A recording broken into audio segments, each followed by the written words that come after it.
This is section 2.7. We're going to prove angle pair relationships. In this section, we're going to look at 4 new theorems and a couple new postulates. So we're going to prove those theorems. That way we have them so we can use them in the future.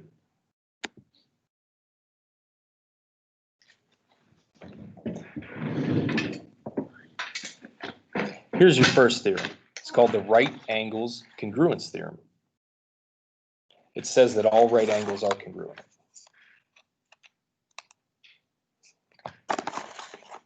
Now, we need to prove that that's true. That way we can use this anytime we want to.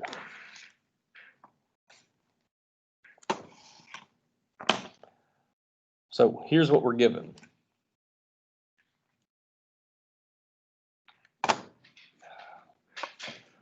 Trying to make my mouse work, it's not working. So here's what you're given. You're given angle 1 and angle 2 are right angles. How can you show that they're congruent?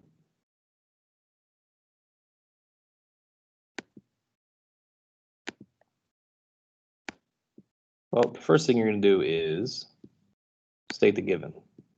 Oh, I need this mouse. Come on, mouse, work. All right, it's working now. Angle 1 and angle 2 are right angles.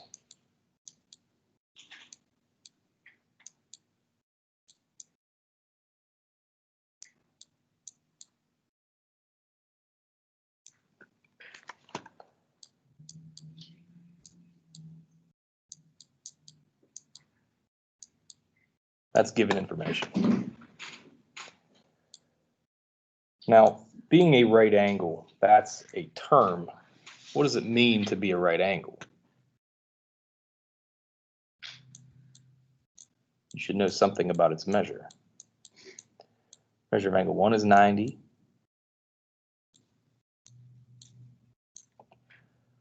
And the measure of angle 2 is 90.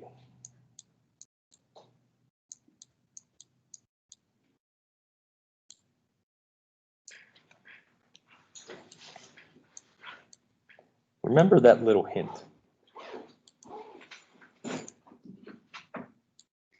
When they're defining or giving a term in a statement, the next reason that follows is going to be the definition of that. So if they state a term, you're going to look to define it in the next reason. So this is the definition of right angle.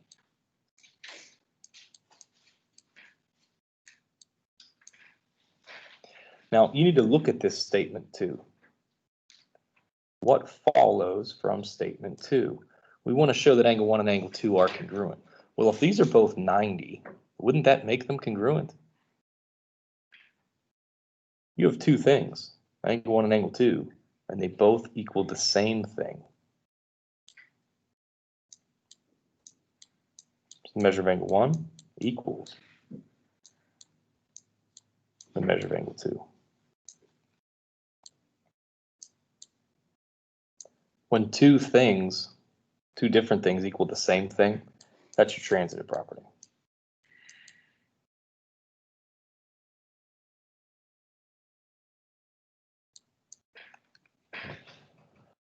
Well, if these 2 measures are equal, wouldn't that mean that they're congruent?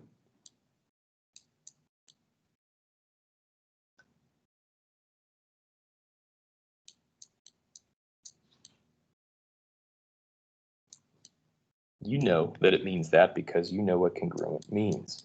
That's the definition of congruent.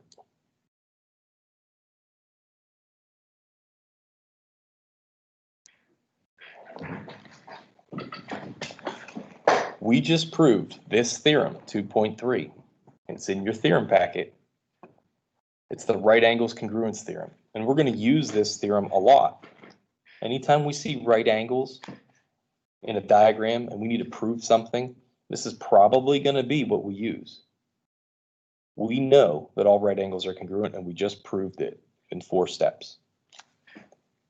So the next time we have to do this, we don't need to use these 4 steps. We can use the shortcut, the right angles congruence theorem. That's a good way to think about theorems. They're just shortcuts. We're doing a little bit of work now. That way we have a shortcut every time we need it from here on out.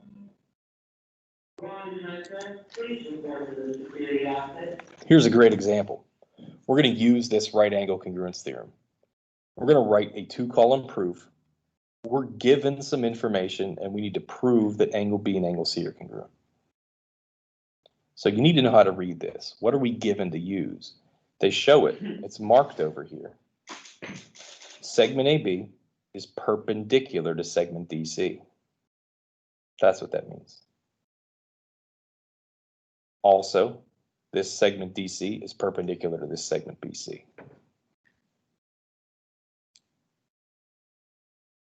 I really don't want to write all that. So I'm cheating. You're not allowed to do this, only me. When you get a math degree, you can cheat too.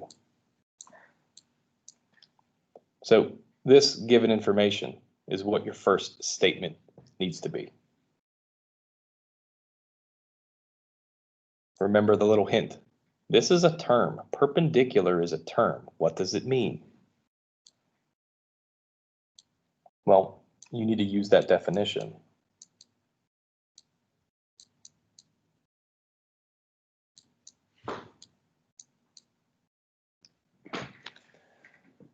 Perpendicular means that you're going to end up with 90-degree angles.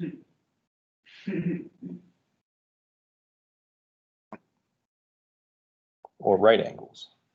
So angle 1, or not angle 1, I'm going to call it angle B. And notice how I could call this angle a bunch of different things. I could have used 3 letters if I wanted to, but I'm going to call it angle B because they call it angle B in the prove line. So that's a good tip to keep all of your angle names consistent throughout the proof. Angle B is a right angle. Also, angle C is a right angle.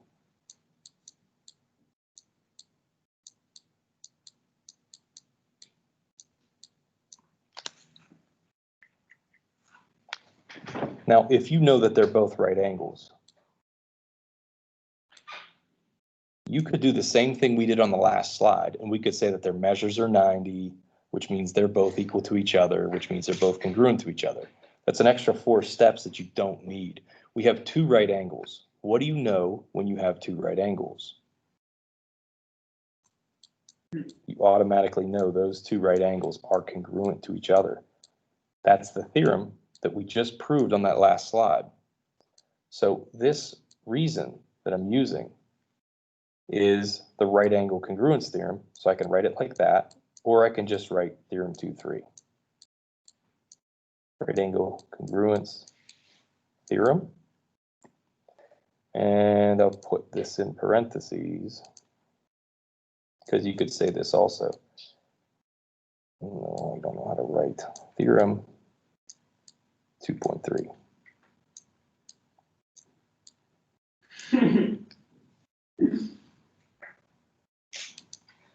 Hey, Jameson. He's really in his own world. Anybody have this guy's number? You can text him. Laughing in my videos.